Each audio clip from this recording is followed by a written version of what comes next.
gririnam najato mrityo bhilabhitayaschu Shri Vishnu Padya Manojastulsaya Swasan Shavoyastu Naveda Gandham. The person who has not at any time received the dust of the feet of the Lord's pure devotee upon his head is certainly a dead body. And the person who has never experienced the aroma of the tulsi leaves from the lotus feet of the Lord is also a dead body, although breathing. Purport. According to Srila Vishwanath Chakravarti Thakre, the breathing dead body is a ghost. When a man dies, he is called dead. But when he again appears in the subtle form, not visible to our present vision, and yet acts, such a dead body is called a ghost. Ghosts are ghosts are always very bad elements, always creating a fearful situation for others. Similarly, the ghost like non devotees who have no respect for the pure devotees nor for the Vishnu deity in the temple create a fearful situation for the devotees at all times. The Lord never accepts any offering by such impure ghosts. There is a common saying that one should first love the dog of the beloved before one show any loving sentiments for the beloved. The stage of pure devotion is attained by sincerely serving a pure devotee of a Lord. The first condition of devotional service to the Lord is therefore to be a servant of a pure devotee. And this condition is fulfilled by the statement's reception of the dust of the lotus feet of the pure devotee, who has also served another pure devotee. That is the way of pure disciplic succession or devotional parampara. Maharaj Raghunath inquired from the great Saint Jada Bharata, as to how he had attained such a liberated stage of a Parahamsa. And in answer, the great saint replied as follows. Raghunatha tapasanayati na jayaya nirvapan grahava na chandasa neva jalangi surya vinamahat padarajo bhishakam. O King Raghunath, the perfectional stage of devotional service or the Paramham stage of life cannot be attained unless one is blessed by the dust of the feet of the great devotees.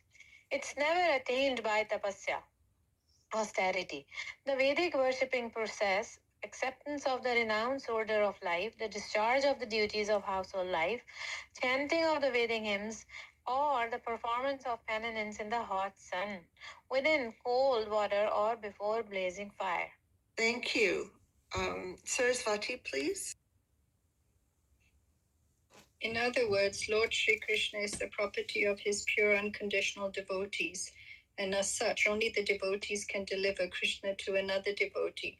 Krishna is never obtainable directly. Lord Chaitanya therefore designated himself as Gopi Pratya Pada Kamalaya Dasa Dasa Nudasa, or the most obedient servant of the Lord, who maintains the Gopi damsels at Vrindavan. Pure devotee therefore never approaches the Lord directly, but tries to please the servant of the Lord's servants. And thus the Lord becomes pleased, and only then can the devotee relish the taste of the tulsi leaves stuck to his lotus feet. In the Brahma Samhita, it is said that the Lord is never to be found by becoming a great scholar of the Vedic literatures, but he is very easily approachable through his pure devotee. In Vrindavan, all the pure devotees pray for the mercy of Srimati Radharani, the pleasure potency of Lord Krishna. Srimati Radharani is a tender-hearted feminine counterpart of the Supreme Whole, resembling the perfectional stage of the worldly feminine nature. Therefore, the mercy of Radharani is available very readily to the sincere devotees, and once she recommends such a devotee to Lord Krishna, the Lord at once accepts the devotee's admittance into his association. The conclusion is, therefore, that one should be more serious about seeking the mercy of the devotee than that of the Lord directly, and by one's doing so, by the goodwill of the devotee, the natural attraction for the service of the Lord will be revived. Hare Krishna. Thank you. Are there any questions or comments?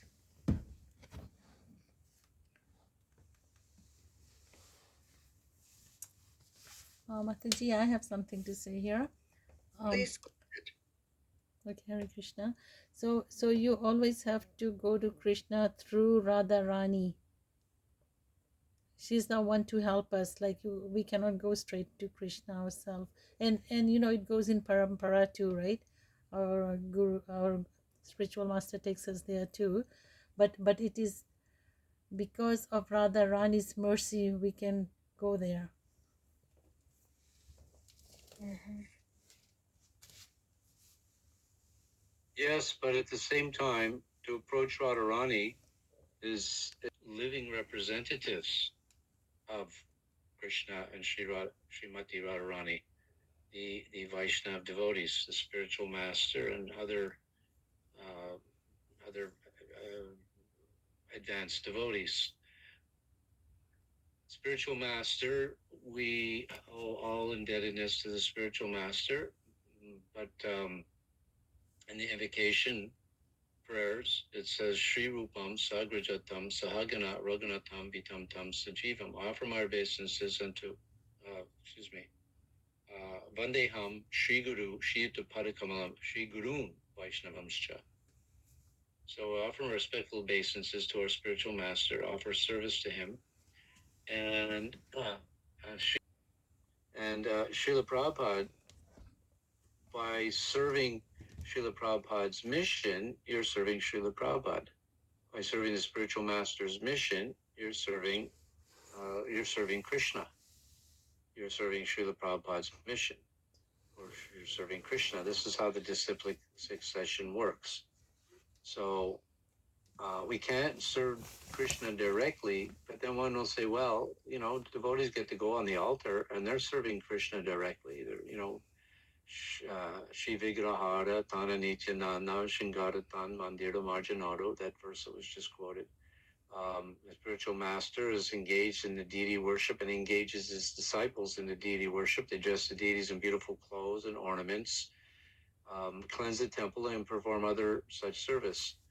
But even though they're serving the deity directly, they're being guided by the expert spiritual master. The spiritual master gives them that service. Spiritual master guides them on how to do that. And it can be directly from the spiritual master, or it can be through the parampara. Saraswati? Yes, I was just reading about how in Chaitanya Charitamrita they say that Lord Nityananda is the representatives of all the gurus, but if a sect of devotees think that they don't have to understand the importance of Lord Nityananda's mercy and neglect him, then there's no way that they can actually ever receive the mercy of Lord Chaitanya Mahaprabhu, because apparently there is a sect that sort of doesn't recognize what Lord Nityananda means and understand his position, and they think that we just focus on Lord Chaitanya Mahaprabhu, but that's not the way to receive the mercy of Lord Chaitanya Mahaprabhu. Hare Krishna. This example in the Chaitanya Charitamrita was with Krishnadas Kaviraj's brother, who made an offense because he didn't recognize the devotee of Lord Nityananda, did not recognize Lord Nityananda, but one who accepts Lord Chaitanya cannot accept Lord Chaitanya without accepting Nityananda, and vice versa. So that's actually the point. So when this happened, Krishnadas Kaviraj, he got a dream. Lord Nityananda came to him in a dream and told him, you go immediately go to Vrindavan. And so he got up and he went to Vrindavan, and then it was there that he compiled the Chaitanya Charitamrita to give us the clarification on all of these points.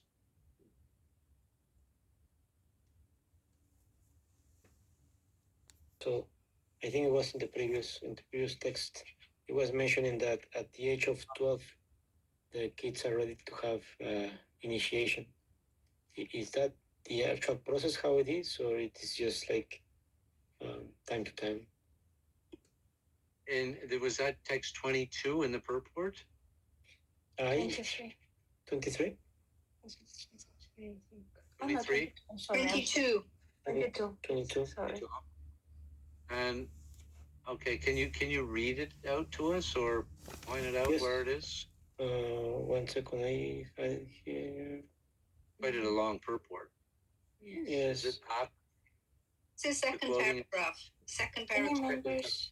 any member of the family who is above 12 years of age should be initiated by a bona fide spiritual master. And all the members of the household should be engaged in the daily service of the Lord. And then there is a list.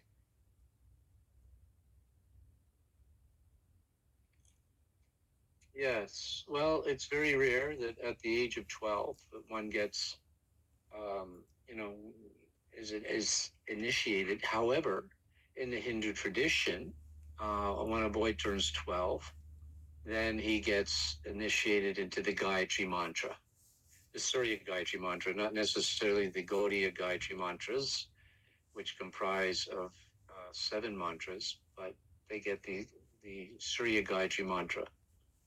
And it's kind of like a tradition. It's like a ritual, just like in a Jewish tradition, Judaic tradition. When a boy turns 12, 13, they have what is called a bar mitzvah, and it's a spiritual thing where he reads from the Torah, and it's a very big cultural event. So in the Hindu culture, in the Brahmana family, it is in the Brahmana family, when a boy turns 12, then they have this ritual. So yes, if somebody is actually qualified at the age of 12, then they can be initiated. There are examples, like Ramanujacharya at a very young age, and there are others that also took initiation at 12. But even Srila Prabhupada, I don't know how old he was, but he was initiated by the family priest. But then later, when he met Bhakti Siddhanta, the initiation he had with the family priest was like a ritual, family ritual. But when he met Bhakti Siddhanta, he was a young man, and it wasn't until he was in his 30s that he actually took formal initiation from Bhakti Siddhanta. Even though just after he got married, he had one child and another one on the way. I think when he met Bhakti Siddhanta, he immediately accepted him in his heart. So, and the parents should also be thinking to prepare the child to take that formal step of getting initiated. And there were some Gurukul children that were initiated at a very young age by Srila Prabhupada. I don't know about it being that young, but the parents should always be thinking that the child should be being prepared to take initiation. Okay. I hope that's. Is the sacred thread or the Janeu something? They say the sacred thread is worn by the person. Is it the same thing in the initiation? They wear a sacred thread on the body. Something Janeu, something what said. Yes, the higher classes, they go through this process of the ritual of being initiated into the Gayatri mantra. But it's not just supposed to be a formality. One actually has to act to act like a brahmana. Shama, Dhamma, Tapa, Socham, Shantir, Arjavam, Evicha. Peacefulness, tolerance, knowledge, realized knowledge, cleanliness. So these are the characteristics by which the brahmanas work. So it's not just that you get your, as Prabhupada said, your 2 pice brahmana thread and you're a brahmana. As you go through the ritual, you're a brahmana. You actually have to act like a brahmana. You have to act like you're duly initiated. But sometimes, by birth and by tradition, this takes place, and it can be very helpful. But it's not the all in all.